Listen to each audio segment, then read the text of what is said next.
On this video, we're going to look at external economies of scale. So these are cost benefits that all firms in the industry get as the industry grows in size. So internal is to do with the individual firm growing. External is to do with all firms growing. Frequently, you'll find that firms in an industry stick together geographically.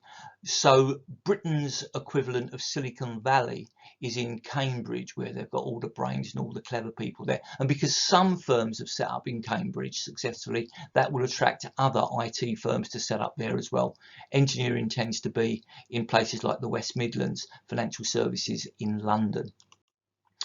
Well, the first benefit is obviously that all firms are going to benefit from a pool of local experienced labour. So if there's a lot of engineers, say up in the West Midlands, and you're an engineering firm and you want to employ people, it makes sense for you to set up in the West Midlands. Well, once an industry establishes itself in an area, then it makes sense for local colleges and universities to develop courses linked with that particular industry. So around London, you'll find an awful lot of colleges will be running financial services courses.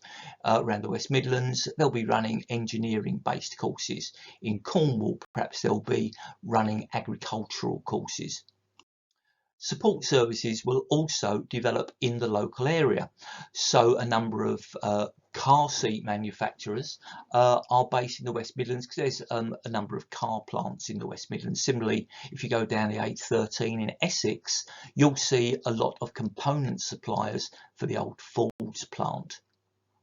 If you go to a bank in London, you're unlikely to find anyone in the bank who's a specialist, say, at dealing with farming.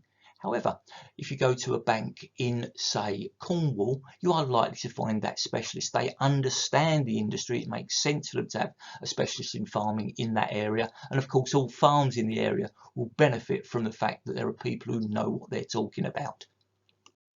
You may benefit if the area gets a name for working with that particular industry. So Axminster and Kidderminster are known as carpet producers. So you could be a relatively rubbish carpet producer, but if you've got that name behind you, it works. Similarly, Lloyd's of London, Sheffield Steel. Once the industry hits a certain size, it makes sense for magazines to devote space industry because they can obviously sell the magazines. Now, this will benefit the firms themselves. So if, say, you're an unemployed computer technician and you want to get a job, well, you're going to look on the computerweekly.com website, and it makes sense, of course, for computer firms to advertise there, because they know that lots of computer technicians are going to be looking there. Other examples, so if, say, you're in the forestry and timber industry, then you are going to get forestry and timber news, and that'll tell you about innovations in that industry. Another example up there is plastics news, where you can see evidence there of the impact of Brexit on that industry. So if you want to know about that, you can find out about it.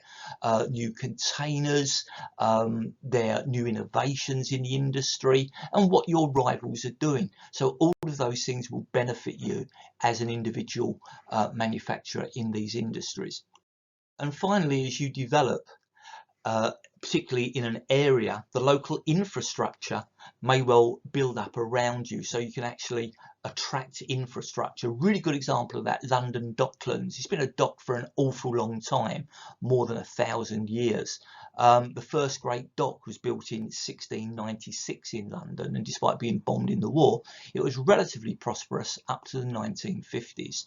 However, due to containerisation, which remember we said was an economy of scale, an internal economy of scale, by 1980, all of the docks in the London area had closed and it became really badly run down, 8 square miles of derelict land. Well, in 1982, the government decided to do something about it, and it made Docklands an enterprise zone, and it became eventually London's second financial centre after the city. But if you look at that infrastructure, you can see how that started to build up. So you've got in 1987, the Docklands Light Railway was opened. Now, if that enterprise zone had not been successful, do you think that amount of money would have been developed into the DLR? The Jubilee line opened in 1999. 11 years before that, the London City Airport opened, all to serve essentially the Docklands, and there were road diversions with the A1261 and the Limehouse link. So if nothing had happened after 1982, none of those things would have happened. But because it was successful, it made sense to develop those infrastructure links, and those links will obviously benefit all firms in the Docklands. So here we have all of those together, and that seems like a nice place to finish this video.